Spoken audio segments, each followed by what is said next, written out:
So if it is true that who you are, who I am, who we are, is already that, yes? If that's true, and if it's true that what we are is free, that's already true, yes?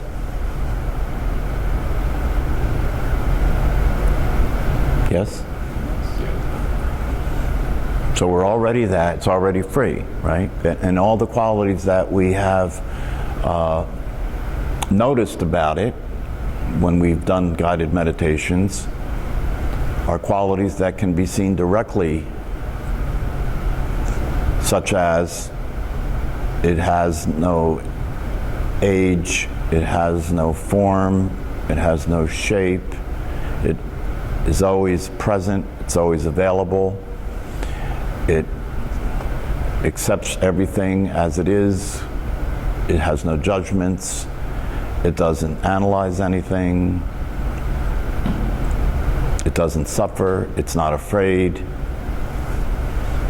So if those qualities are in fact the case, if you can see those things, if you look for yourself at the awareness that is ever present, and if it's already the case and it's already free and it's already the truth and it's already who we are, right? So then what are you waiting for?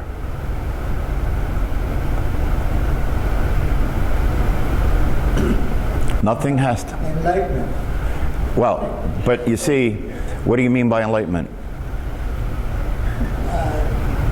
Recognizing, understanding,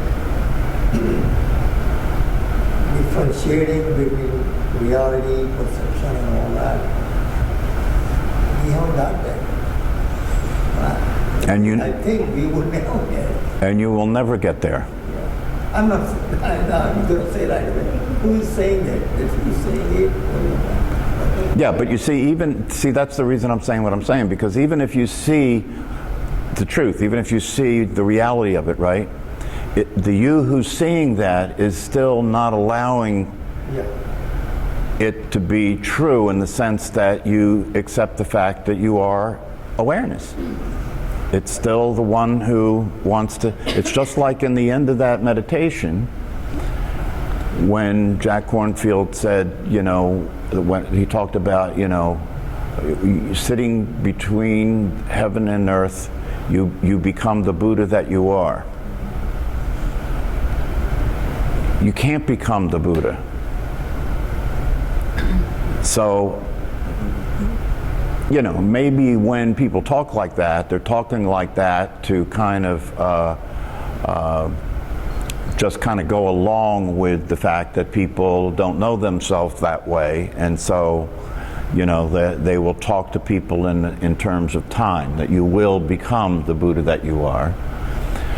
But the reality of it is, that's just not possible. It can't happen.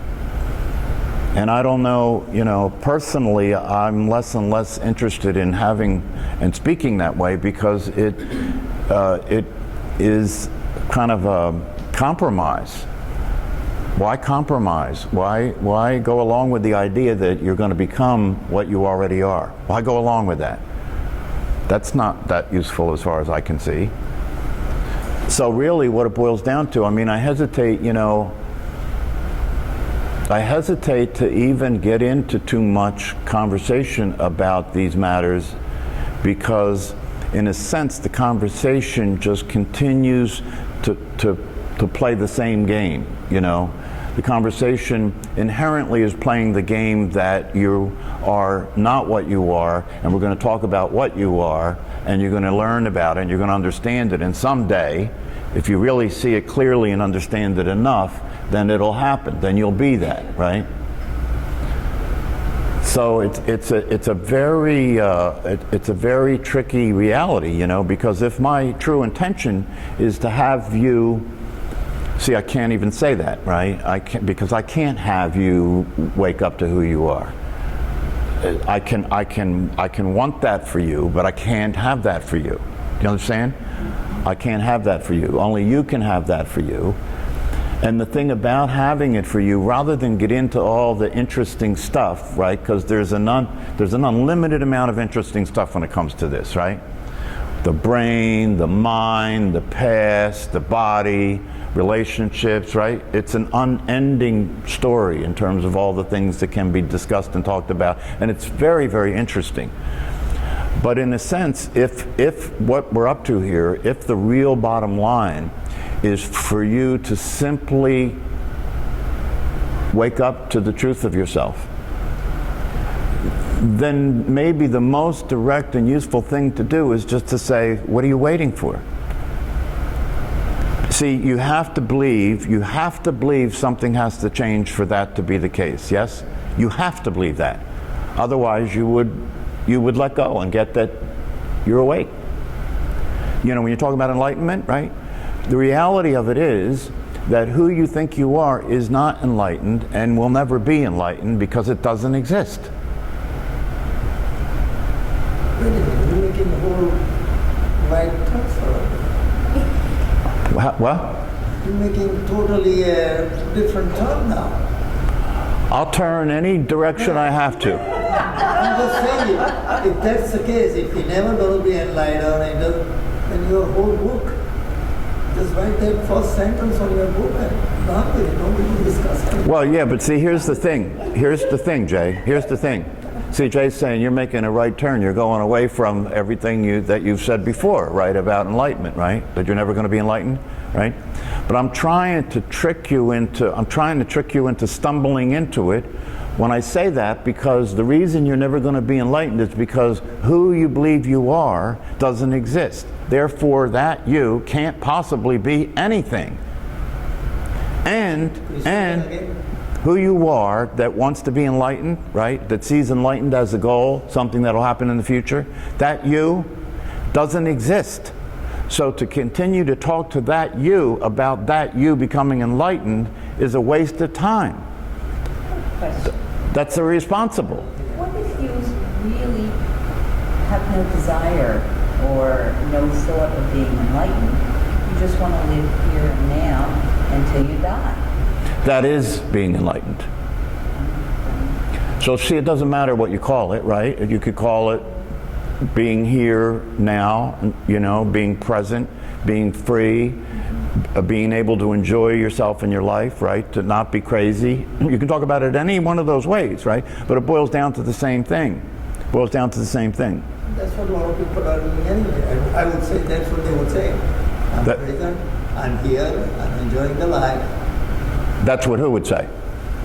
Most of the people who are even taking drugs or enjoying all these. Yeah, but you know, come on, let's face it, you know, to say that that's what most people would say, I mean, you got to be, at this point, if you're sitting here, you got to be aware of the fact that that's a pretense. You know, they're not really being honest. You know, they're not going to admit, most people aren't going to admit to the truth about what's going on, right? Because they won't look good. And part of being an individual in the world of individuals is you don't want to look bad, right? You want that, you know, that's part of making it in the world, is to make a good appearance, right? So people don't go around admitting the truth about what's actually going on for them. Yeah. Well, related to that, I think that those people say they're happy because they're in a good life circumstance. But if you take away all these things that are making them happy, and you take away their money and their job, and this, you know, they wouldn't say they were happy, right? But what I'm still trying, the me who I know I shouldn't be is still trying to understand. I keep thinking if I understand, I'll get this, which I know is the wrong path, but just humor me. So if awareness always existed, it doesn't change, it doesn't live, doesn't die. It was always there before I was born. So when I become a person and I'm born, I become this awareness. But that's where... No.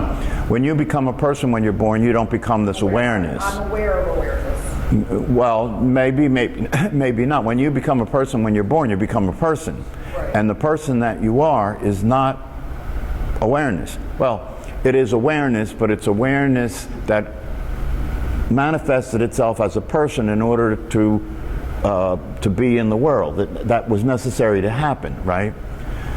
So, but it's still the truth that it's awareness, but in order to be in the world and play the person game, right, it had to forget the truth of what it is, right? But that truth can be remembered at any time because it's still true. It's always true. It's still true. It's true right now. So this is the point. See, it doesn't matter. It doesn't matter if you say, you know, I'm trying to understand, and you know, and I know that's, you know, none of that matters. The only real question is, are you willing to be what you are? Are you willing to be the awareness that you are? You see, the whole enlightenment game, right? The whole enlightenment game has to do with the idea that I'm not enlightened and I'm going to get enlightened, right? But if you understand the truth, you realize that's a joke. There's nothing to get. There is nowhere to go. If you want to call it whatever you want, but it's already true. But if I was aware, and you're saying it has nothing to do with my physical body, right? That's a whole, like the body is just whatever, there, it's a vessel, whatever you want to call it. So then did I exist before I was born? That's not, see, this is the way the mind operates. The mind wants to keep the person going, so it's going to ask that kind of a question. Oh, well, you know, the mind's interested in time and control, right? And existing as a person. So it'll say, well, will I still be around after the body dies? That's what I want to know, right? How about, instead of worrying about that, how about right now? How about right now? How about just, rather than being concerned about the future, how about just letting yourself experience what's so right now? Are you aware? Hello? Yes. Okay, so you're aware, right? And the awareness that you are can be aware of the person that you tend to believe yourself to be, yes? Yes. But what if you don't believe yourself to be another person? Then you need to be on medication and be in a locked ward. Because, you know, I don't feel that there is a need to be another person. I feel there is a need to learn and to enjoy life, but not to be another person. What do you mean by being another person? Well, that's what I asked you. I mean, you're saying about being enlightened and being another person. No, I'm not saying be another person. I'm saying be what you are. That's not another person. That's who you've always been. And that awareness has no needs. Has no need for anything. See, it's here now, readily available, and nothing has to change. The only thing you have to do is allow yourself to accept that that's the case. You already got what there is to get. You can't get what you already got. All you have to do is let yourself see. If you say to me, yes, I am aware, and even beyond that, you know, the evidence suggests, and I can see if I allow myself to see it, that not only am I aware, but I am awareness. And that awareness can see, it can be aware of the person that believes they're a person. I can see that happening. I can see how the thoughts create that illusion, right? Well, if you can see all this, then stop. Just get that you're there. That's all it is. Waking up is just noticing that you're awake. It's not something that happens. It's already the case. And nothing changes. You'll still be an asshole. You'll still not know what you don't know. You'll still, in the game of life, be a person in the world that has all that going on, all the drama, all the, right? But you'll know that that's just something that is happening. It's not who you are. It's just something that's happening. It's not who you are. When you wake up, you discover that even freedom is not real. Even freedom is not real, because in order for there to be freedom, there has to be bondage, right? But you were never in prison. You were never in bondage, because the you that you think of yourself as being in bondage, that wants to be free, does not exist. So when you really wake up, there is no bondage and there is no freedom. all that there is, and it's available right now. It's happening right now. All you have to do is let yourself notice that you're there. It's over. It's happened. It's done. Can we say our mind has enslaved us, so we're bound? You could say whatever you want as long as you're enjoying the. It doesn't matter. You could say whatever you want. You could keep questioning things. You could keep trying to understand things. No problem, right? But do it from the experience of yourself as awareness, and then the whole thing will be a lot lighter. It'll be a lot more fun. You know, it's like Paul Hederman says, you know, if you wake up to the truth and you realize that the truth has always been the truth, and there always will be the truth, you will never be anything but what you are and have been, then let go. If you let go, you will, the way he describes it is, if you let go, you'll travel lighter. You won't take things so seriously anymore. You won't take yourself so seriously anymore. You'll be able to laugh at yourself. And the you that you think you are, right? The you that once you orient yourself to the truth of yourself, which takes nothing. See, this is where the mind doesn't get it, right? When you orient yourself to the truth of what you are, it doesn't involve anything because it's already true. Nothing changes because it's already true. You will continue to be a person in the world, right? You have to do that, otherwise you have to go to a mental hospital. So you continue to be a person in the world, but you know that you're not. That's not really what you are. That's the game you're playing in life. And you can play it a lot more effectively by stop thinking that that's what you are. Something that might help you, if you remember listening to any of the Mooji's tape, The Invitation. Did you listen to that one? Mm-hmm. You might want to listen to that several more times. And that might make this confusing subject more clear. Well, if you watch Mooji interact with people, right? There's only always one conversation happening.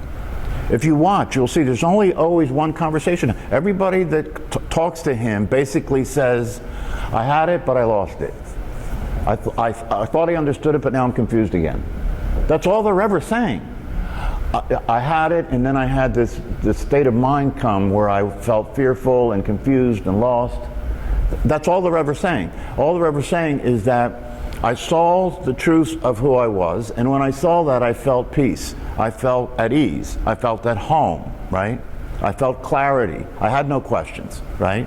And then the mind came in, which means, and then a thought occurred that I identified as my thought, and it was a thought that got my attention, right? Because it was a thought about something that had to do with my fear or something in the past, and it just was a knee-jerk reaction that pulled me right back into identifying myself as a person. That's the only possible thing that could be happening. So all Mooji does is he points back to the truth. And he'll talk a little bit about the truth and point to it in a variety of different ways. And then you'll see the person, most of the time, you'll see the person start to laugh. Because they'll realize what they were experiencing wasn't real. That's the only thing that happens over and over and over again. See, but I'm saying to you right here and now that even if that happens and you are clear, you let yourself be clear about the truth, even if you don't see it clearly from moment to moment, but you have moments of clarity where you do see it, right? That you can get clear once and for all that that's the way it is. So even if you're not experiencing yourself to be that awareness, you can still remember that it's true. You don't have to keep thinking about your house to know it's there when you go back. You don't have to keep thinking about the truth of who you are as awareness in order to know that that's the case. Even if you're lost in the sauce, you can still remember it, trust it, have faith in it, and relax. That's the thing about this whole process of realization and allowing yourself to experience what you are, is that you can relax. There's nothing you can do. There's nothing you can do. There's nothing that you can do to be what you are except to allow yourself to see that it is the case. There's nothing you can do. There will be nothing that you can ever do. Not just about that, but about anything. Nothing. If you really pay attention and you really see the way things are, you know, who you are as a person is never present. Who you are as a person is never present. Why? Because the person depends on thinking to know what's going on, yes? The person depends on thinking to know what's going on. Thinking happens after what's happened. So you're never there for it. You're always only there for the interpretation of it. Because the thoughts happen after something happened, yes? But you see, if you let go of identifying yourself as the thinker and using thoughts to know what's going on and let yourself experience awareness, then you are there. Then you are there with what's happening as it's happening. And awareness has an immediate knowing of what's going on. It doesn't require thinking.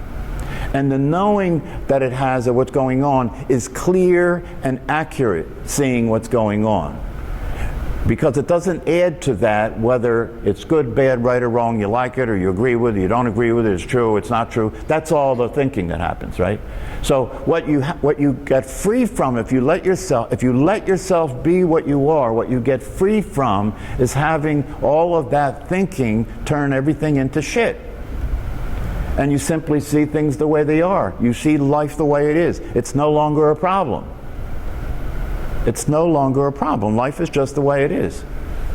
It's not a problem. It takes a person to have a problem. Awareness doesn't have any problem. Awareness can allow everything to be the way it is. It has no need to change anything. It has no need to control anything.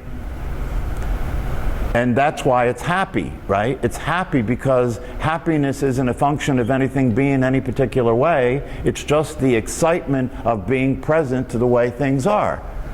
That's what happiness is. The excitement, enjoyment, and pleasure of being present to the way things are. All of it. All of it. Because awareness can readily see immediately, without interpreting anything, that you can't have life without death. So there's not a problem. There's not a problem. Awareness can see that the reason that I'm happy and excited and alive is because I'm accepting life the way it is, which includes death. The death helps me to be aware of how precious the opportunity is to experience what I'm experiencing now. So it's not a problem. It's a gift. From the awareness perspective, death is a gift. Because without death, life would have no significance. It wouldn't occur. You know, the reality of it is, I mean, this is hard for most people to imagine, but the reality of it is, if there was no death, that's the one thing you would be hoping for. That's the one thing you would want more than anything, right? Just think if there was no death and so see, life would be meaningless if there was no death. There'd be no reason to appreciate it, right? Why would you appreciate it? It's never ending. You see that a lot with people who find out that they have a limited time left in their life, who take that time to experience and enjoy as much as they possibly. Now watch what you said. This is very good. You see that with people that find they have a limited time in their life left, and so they realize how important it is to enjoy every moment of their existence, right? Now watch. That's you. Isn't it? Yeah, that's you. Not only do you have a limited time, but you don't know how much time you have, right? So if you want a motivation to let go and allow yourself to be what you actually are, take the opportunity that offers you, right? Because if you're going to be stuck in a personality, in a time body, then that's a very threatening proposition, isn't it? Right? That's a very threatening proposition. That'll have you do drugs. That'll have you want to distract yourself, right? Nobody wants to be in that time body situation where you're dealing with the fact that, especially as you get older, right? Right. Especially that, because now you know that you have a limited amount of time, but you know that that limited amount of time is more limited than it was before, right? But that's the person, you see, that's the person, right? And all you have to do is let go and realize that the truth, the awareness that you are, right, is not that. And then that makes no difference. When you allow yourself to accept the truth about yourself as awareness itself, the idea that you're going to die is not important anymore. Because the idea that you're going to die is simply the idea that the body, that which lived in time, will come and go, which is the body. But as you become more and more familiar with awareness, you can see directly for yourself that the nature of this awareness is not time-bound. You can see it for yourself. It's not time-bound. You can see that it's not physical. It has no form. It has no shape. You can see that. And if you can see that, you can also see it can't be the case that it has an end. Now, you know, you can get that intellectually, right? But if you allow yourself to let go and know what you are and be what you are, right? It won't just be intellectual. You'll start to become familiar with the truth about yourself and really experience the freedom from time, the freedom from age, the freedom from death, the freedom from all of those things that you're subjected to as a person. But since you're not a person, since the person doesn't exist, everything that goes along with that doesn't exist when you're clear that that doesn't exist. Now, it'll still show up in terms of being in the world, right? But then it's no different than you're being in a movie playing a character that's not real. That's how it occurs for you. And you can have fun with it, right? Because when you know it's not you, it's very easy to change it. It's very easy for it to laugh at itself. It's very easy for it to not take anything personal. It's very easy to not take anything personal because there isn't anything that's personal because you're not really a person. Right? So then in that situation, if you get rejected as a person, right? If you find yourself in difficult circumstances, if somebody rejects you, if somebody doesn't love you, it doesn't matter because that's just part of the play. That's just part of the drama. See, this is hard to get because of the attachment issue, right? Between people who are very intimately related, you know, they're going to resist that. Well, wait a minute. I don't want to not be attached to the person that I love and that I'm this close to. I don't want to lose that, right? But here's the deal. Here's what you don't see when that's the way it occurs for you, is that you can't have anything you're not willing to lose. It's only when the person that you're intimate with is something that you can appreciate from the standpoint that they are going to end just like their life, their body is going to end just like your life and your body is going to end, right? And the happiness that you experience when you're being what you are is not dependent on them. See, then you're really free to enjoy them as a different person than you. And you don't have to worry about conflict being a reason not to be together. You understand the conflict is inevitable because you're not the same person, right? But it's a whole different form of love. It's a whole different form of love. It's a love that's free to love. You know, at one point I went to my wife, and I don't know if she got it or not, but I went to her and I said, do you really know that you're free? You know, I wanted to be clear with her that even though we're married, right, and in the world and the rules that everybody plays with, you know, getting married to somebody gives you security because they can't leave now, right? You got a license, right? But you see, that can be something that becomes a hindrance to being freely related and loving each other, right? Because it's easy to feel stuck, right? But the reality of it is, it's very important for both people in a relationship and a marriage to know you are really free. I want my wife to know you can walk out the door. I want you to know you need to be clear that you can walk out the door anytime you want. So that when you're with me, I know you're choosing to be here. You see what I'm saying? She's not choosing to be here because she's afraid to go elsewhere or because she, you know, that's all bullshit. When you can deal with all those things that occur to you as a person and let that go, and then recognize that if I'm here because I've chosen to be here with the good, the bad, the ugly. That's what marriage is supposed to be. Of course, for most people, they have no clue about what marriage really is. You know, they say all that shit just to get drunk, right? Marriage, for most people, they're deeply asleep at the altar in front of the judge. Because the mind can't handle that. That stuff's too, you know, the idea of really being committed to another human being for the rest of your life, no matter what happens, right, is just, if they really were going to deal with the truth about that, they would admit that they're lying at the altar. They would admit that they're lying, because if you could interview them right after the marriage and say, yeah, but what if it turns out that your wife turns out to be a heroin addict, or your wife turns out to be a serial murderer, you know? Oh, no, not then. Yeah, but you just said no matter what. You see? And the way it actually works out is that it doesn't take any of that, right? All they have to do is stop being the person that does everything you want them to do and behaves every way you want them to be. Oh, that's all they have to do is do that. And that's enough for you to start to say, oh no, I made a mistake here. Doesn't take much. Yesterday I went to a one-year-old birthday party, and I was thinking about some of the earlier things that you and some others had said. You picture a brand spanking new baby, just minutes old, laying in its bassinet.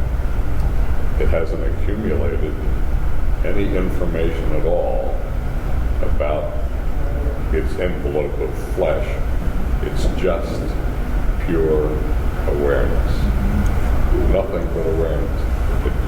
It learns quickly all the different stuff that goes along with this meat-covered skeleton.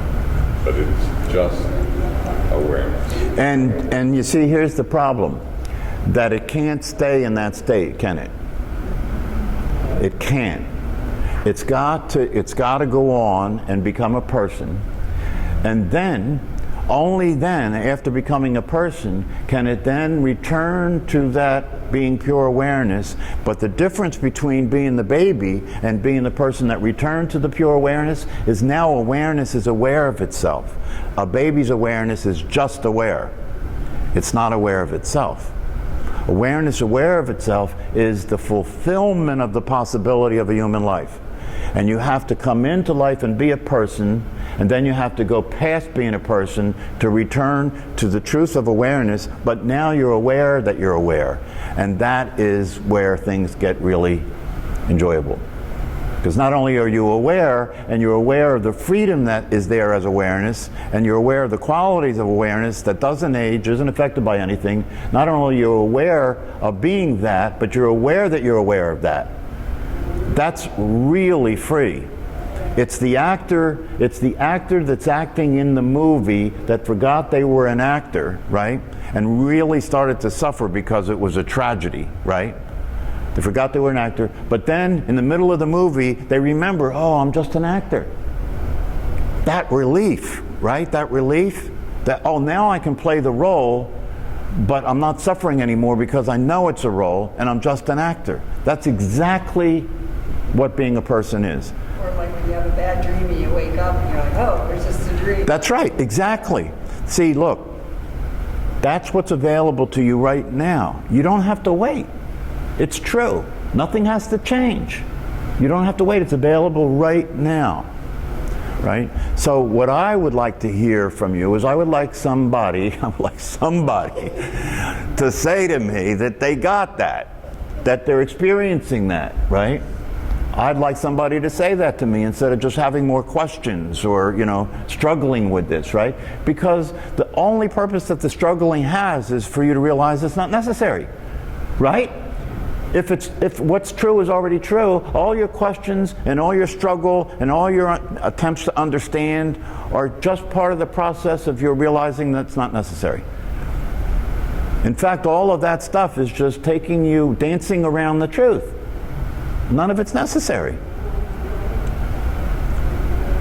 So the invitation that Jim talked about, yeah, it's an invitation for you to do what? Nothing. It's an invitation for you to do nothing.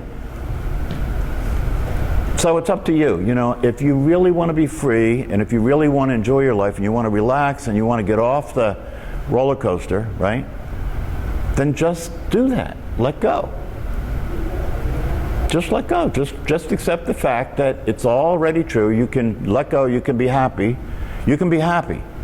Right now you can be happy. You can start enjoying your life. You can be free. You can accept the fact that everything will happen the way it happens and you will never have any control over any of it, and just start to enjoy the show. What are you waiting for? It's up to you.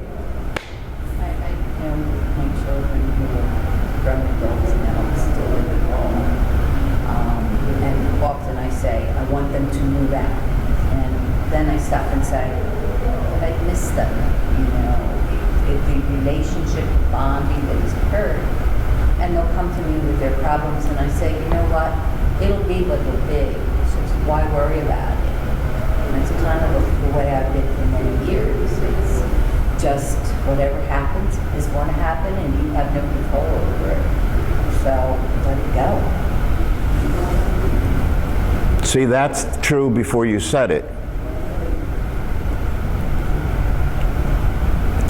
And whether they come or they go, or whether you miss them or you don't, doesn't matter. That's what freedom is. It doesn't matter. So I am going to continue to do the best I can to try to just keep pointing to the possibility, right? Because I don't want you to waste any more time trying to figure this out or understand it. I don't want you to waste any more time trying to get somewhere that's nowhere.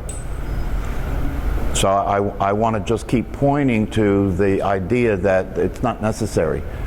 You know, we can have we can have Q&A forever, right? It's not going to make a damn bit of difference. Not a damn bit of difference. All right. Namaste.